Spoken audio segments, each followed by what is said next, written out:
My big fat mouth gets me in trouble.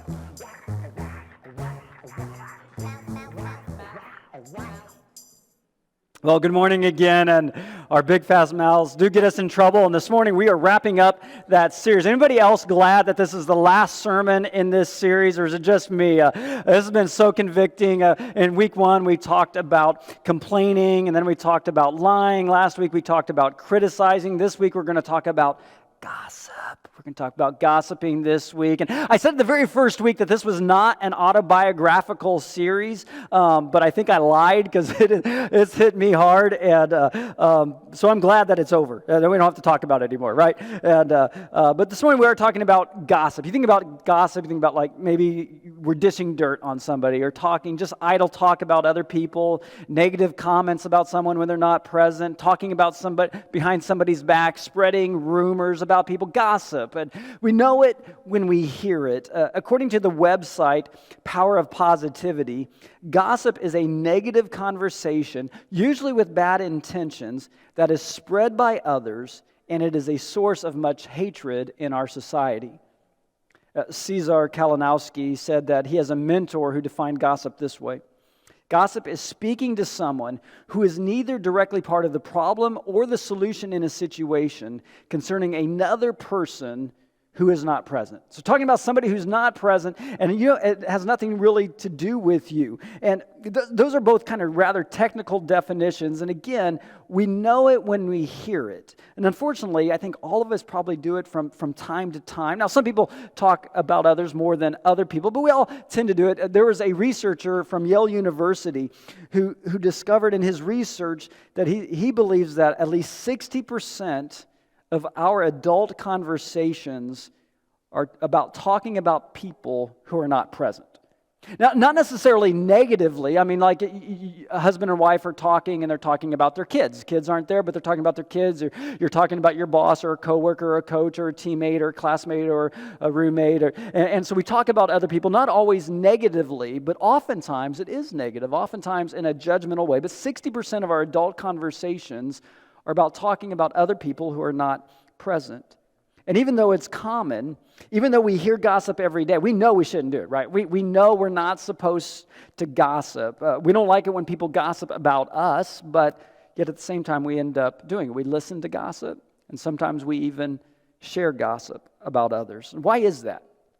I think there are a lot of different reasons we do it. Sometimes I think we do it because we think it'll make us look better, right? We'll talk negative about them and it makes us look better, or at least makes us feel better about ourselves for a little bit. Sometimes we do it as an attempt to connect with somebody. We want to, I'll share this about them and it'll draw us closer. There'll be this connection. Brene Brown says, we share things that are not ours to share as a way to hotwire connection with a friend. We share things that are not ours to share as a means of hotwiring a relationship with a friend. We share things that are not ours. She calls it common enemy intimacy. It's not real intimacy. It's not real connection. It's common enemy intimacy. But I think there's a more basic reason. One that the Bible gives. In Proverbs chapter 18, verse 8, it says, a gossip's words are like choice food that goes down to one's innermost being. Gossip is like choice food. The English Standard Version translates it, gossip is like delicious morsels. The Message paraphrases it, gossip is like cheap candy. Gossip is like candy, isn't it? I mean, you're in a conversation, you're at work, you're with some friends hanging out, and all of a sudden one of them says, hey, did you hear about? And you're like, no, really? He did that. Well, then what happened next? Well, did he tell anybody? Now, should we tell him? Should we do something about it? And it's just that way. It just draws you in. It's like delicious morsels that go down to our innermost being. A good way for me to illustrate it would be this bag of peanut M&Ms.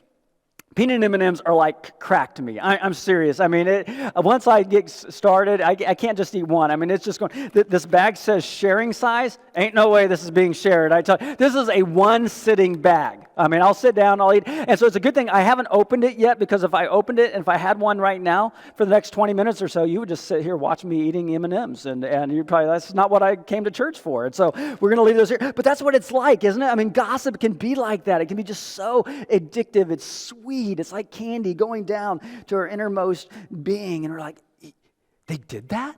Really? Wow, I can't believe they did that. Oh my gosh. And it's just delicious morsels, cheap candy.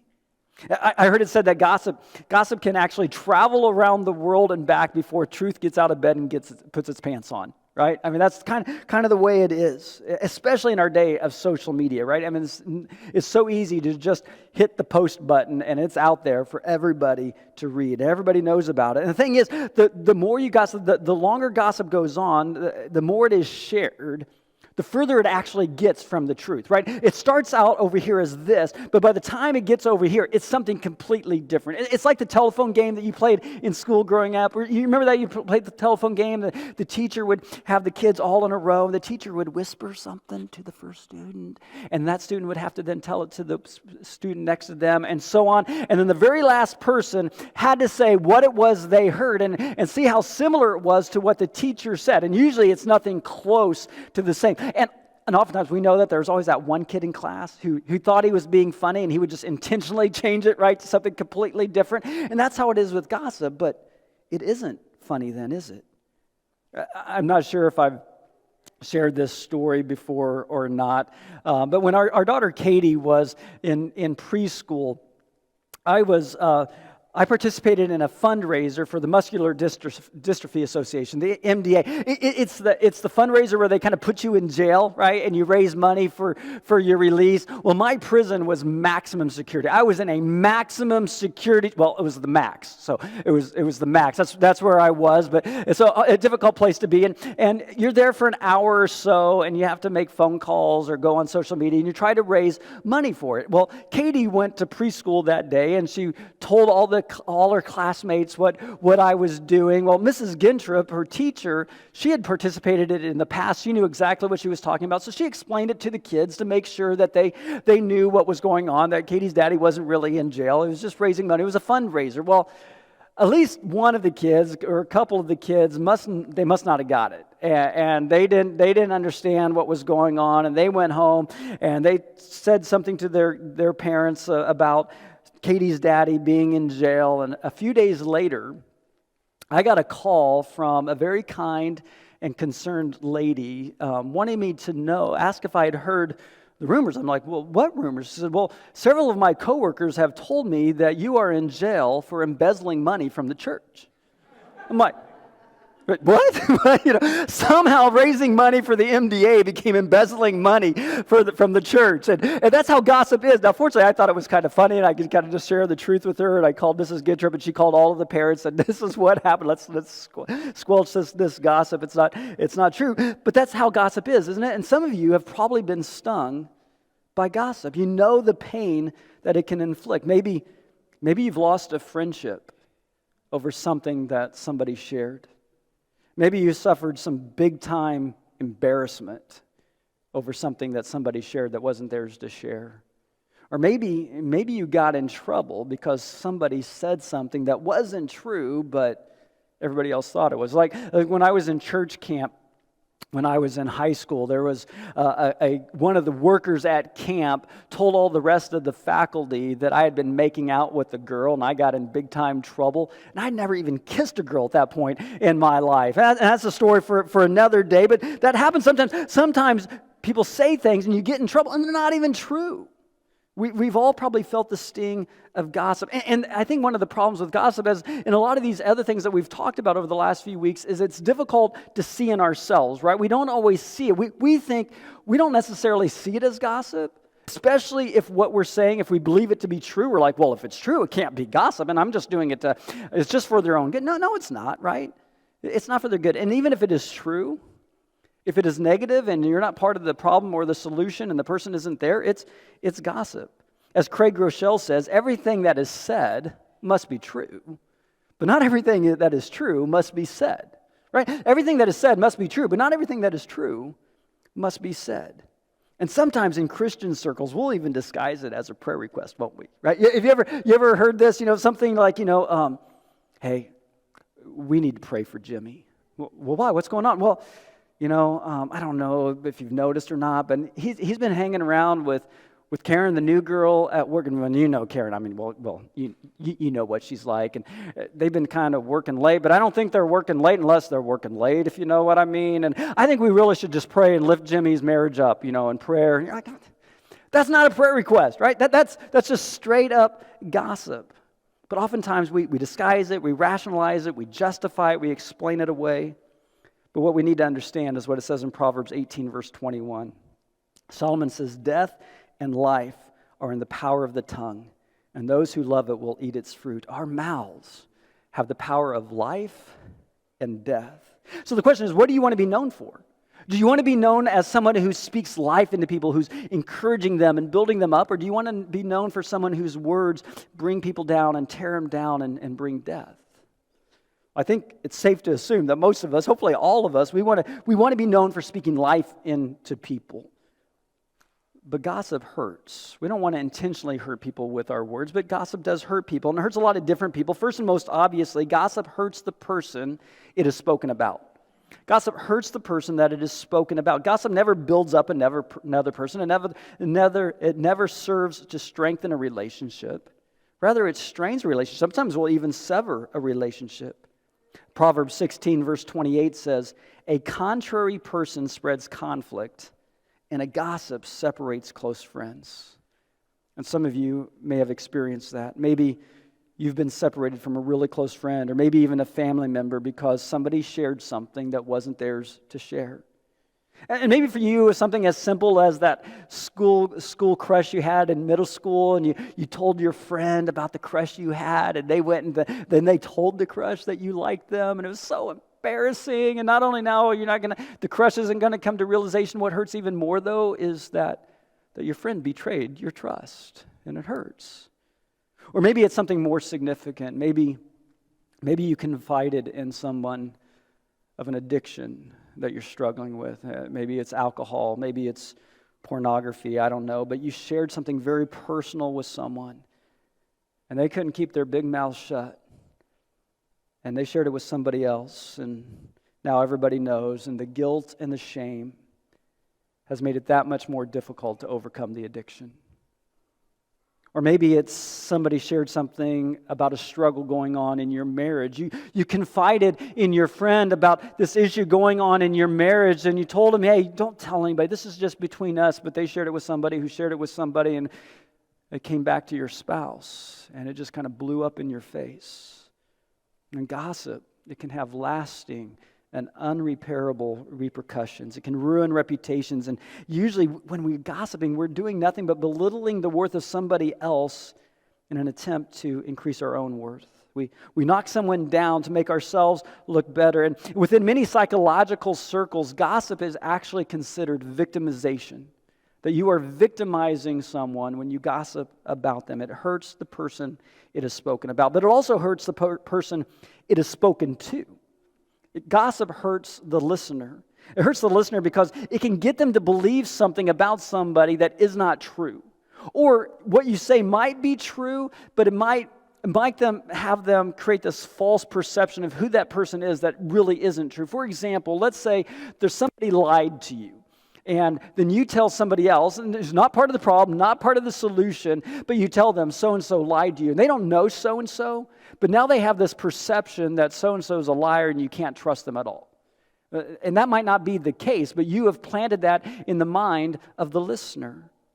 And now we've talked a lot about the person doing the speaking and the damage he or she can do, but the listener also bears some responsibility. We're going to talk about this more in just a little bit, but the listener doesn't have to listen. Right? The listener can change the subject. The listener can stand up for the person being talked about. The listener bears some responsibility. Proverbs 17 verse 4 says, a wicked person listens to malicious talk. A liar pays attention to a destructive tongue. The New Living Translation says, wrongdoers eagerly listen to gossip. And so to phrase it another way, if you listen to gossip, you do wrong.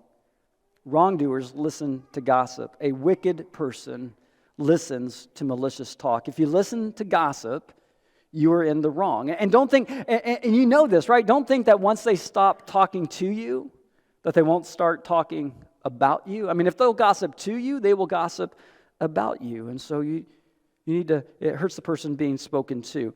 And so it hurts the person being spoken about, the person's being spoken to, and it also hurts the person who is speaking. It hurts the one who is speaking because it sows seeds of distrust among the people they are talking to. And now, if you gossip about somebody to somebody, that person that you are talking to now is not so sure if they can really trust you with anything because, okay, if they're gossiping to me, they might gossip about me. And so there's this distrust that is sown. Proverbs 25 verses 9 and 10 says, when arguing with your neighbor, don't betray another person's secret. Others may accuse you of gossip and you will never regain your good reputation. When you gossip about somebody, it harms your spiritual credibility as a witness for Jesus. It destroys your integrity and it brings your character into question. And you may never again regain your good reputation, as Solomon says. Gossip can come back to haunt you. Author Paul Meyer says, gossip is like a fired bullet. Once you hear the sound, you can't take it back. And so we've seen that gossip hurts the person it's spoken about, it hurts the person who is spoken to, and it hurts the person who is speaking. So if it hurts the person spoken about, the person speaking, and the person listening, who does it hurt? It hurts everybody, right? I mean, gossip hurts everybody. And so the goal is very simple, right? The goal is to not gossip, and the goal is to stop gossip. So how do we go about doing that? Well, just a couple very practical ways to stop gossip. The first is to guard your ears. We need to guard our ears. Psychologists say that you can stop gossip with one simple question. That when you start to hear it, there's just one question that you can ask that will, most of the time, will just stop gossip in the tracks. You want to know what that statement is, what that question is? So when somebody starts to talk with you about somebody else that you're not part of the problem or solution, they start to share gossip, you can just ask them, why are you telling me this? You don't have to be mean about it or get in their face, but you can just ask, well, why are you telling me about this? Psychologists say that will usually cause the person to stop and take a mental inventory of, why am I sharing this? And oftentimes they'll just stop and like, I don't know why I'm telling you this. And now if that question seems a little too confrontational for you and a little bit too much in your face, there are other things you can say to get the gossip to stop. You can say something like, well, I wasn't there, so I can't really say. Or I wasn't involved in that conversation, and so I probably don't have the full picture, so I'd rather not share my thoughts on it. Or when you start talking to somebody starts talking to you about someone, you can ask, well, have you had a chance to talk with them about it? That might not be quite as in your face as, why are you telling me this? You just say, well, have you had a chance to talk with them about it? And usually they will say, well, no, I haven't. Well, why don't you go and talk with them about it? And do you know where that question, have you talked to them about it, comes from? It's an amazing question, and it's a question that comes from Jesus. In Matthew chapter 18, Jesus is talking about personal conflict between two believers, and he says, if your brother sins against you, go and rebuke him in private. If he listens to you, you have won your brother. If you have a problem with someone, go and talk with them privately. And so this is something that Jesus actually wants us to do. When you ask the question, have you had a chance to talk with them about this? You're just telling them something that Jesus would want them to do. To put it another way, you're helping them become more like Jesus. And that's a good thing, isn't it, to become more like Jesus? And so we want to guard our ears. We ask, why are you telling me this? Have you talked with them about this? We say, I wasn't there, so I really can't say one way or another. You should talk with them about it. But sometimes they don't get the hint, right? I mean, they just keep talking. They just keep opening their big mouths, and they just keep sharing stories. And so sometimes if there are people who are like that, you just need to kind of walk away. You just need to distance yourself from them. Proverbs 20, verse 19 says, the one who reveals a secret is a constant gossip. Avoid someone with a big mouth. Just avoid them. Just walk away and stay away. Avoid them. So we want to guard our ears, and then we need to close our mouths. So guard your ears, close your mouth. Just keep your mouth shut. As our daddies used to say, if you don't have something nice to say, don't say anything at all.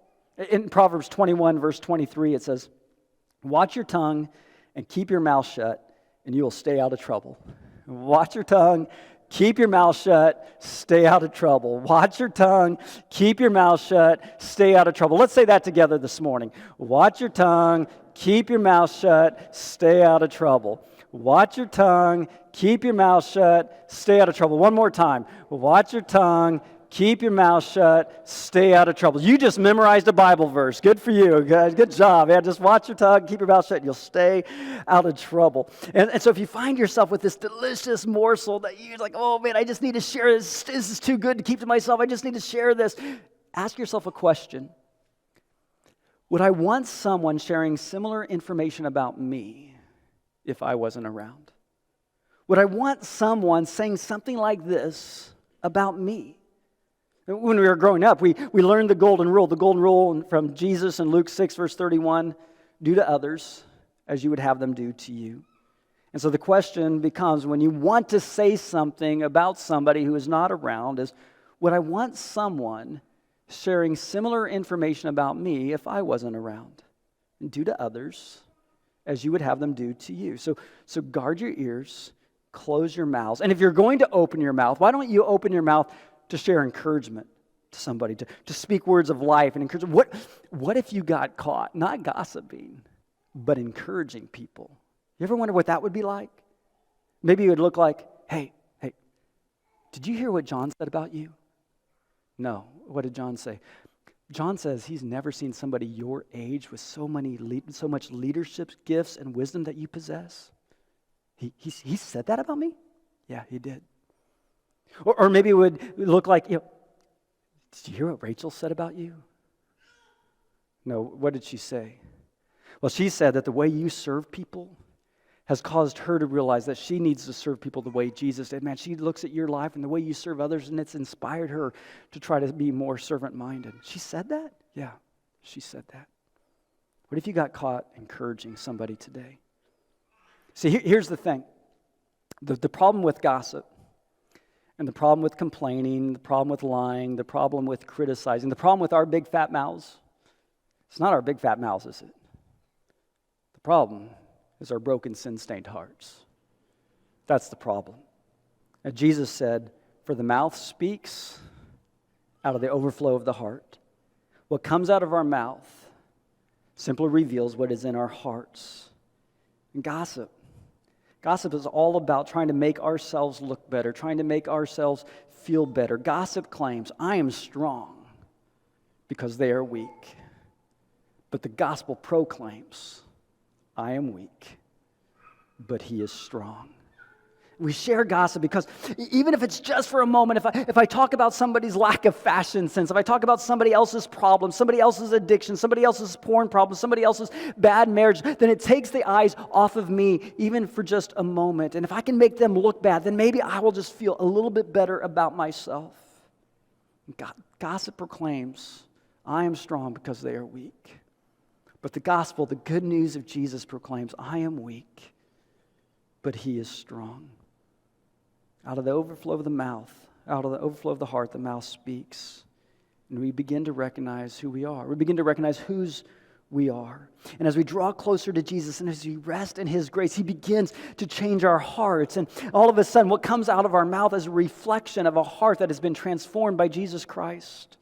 And when your heart starts to become transformed, you recognize that you don't have to put down others to be accepted or loved. You realize that you are unconditionally loved and accepted by the creator of the universe. Not by what people say about you on social media, but what the creator and sustainer of the universe says about you. And when your heart gets transformed, God will get a hold of your heart. And when he gets a hold of your heart, he gets a hold of your mouth. And your mouth goes from complaining and lying and criticizing and gossiping to speaking life over people. You start to speak love and truth because you know that you don't need to be better than anyone else. You begin to use your mouth to point people to the one who transformed your heart and made you better. And that's Jesus. And you begin to use your mouth to say, I am weak, but he is strong. And so this morning, I want to encourage you to not just say that, but to believe it down in the depths of your core. I am weak, but he is strong. Would you say that with me this morning? I am weak, but he is strong. I am weak, but he is strong.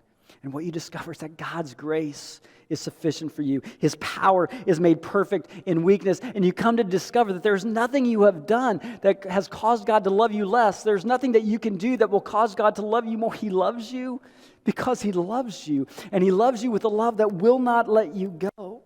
And that love motivated Jesus to come and to die in weakness, but to be raised to life and live in power. And through the cross of Jesus Christ, we come to understand that God's weakness is stronger than human strength. For it is the message of the cross that is the power of God for salvation. So this morning I encourage you, again, to not just say it, but to believe it in the depth of your being. I am weak, but He is strong. Put your hope and your trust in Jesus and what He did on the cross. Let's pray. Father God, we thank You for the hope we have in Jesus. Father, I ask that You would continue to transform my heart so that it reflects Your heart, so that what comes out of my mouth is an indication of a heart that's been transformed by Jesus. Father, that's my prayer for each of us here, that we would surrender our lives, we would surrender our tongues. Father, we can't tame our tongues on our own. We need Your help. And so, Father, would You fill us with Your Spirit, continue to transform us, to transform us by the renewing of our mind as we focus on You and we focus on Your word, so that what comes out of our mouths is a reflection of the love that You have for us and the love You have for others. In the name of Jesus I pray. Amen.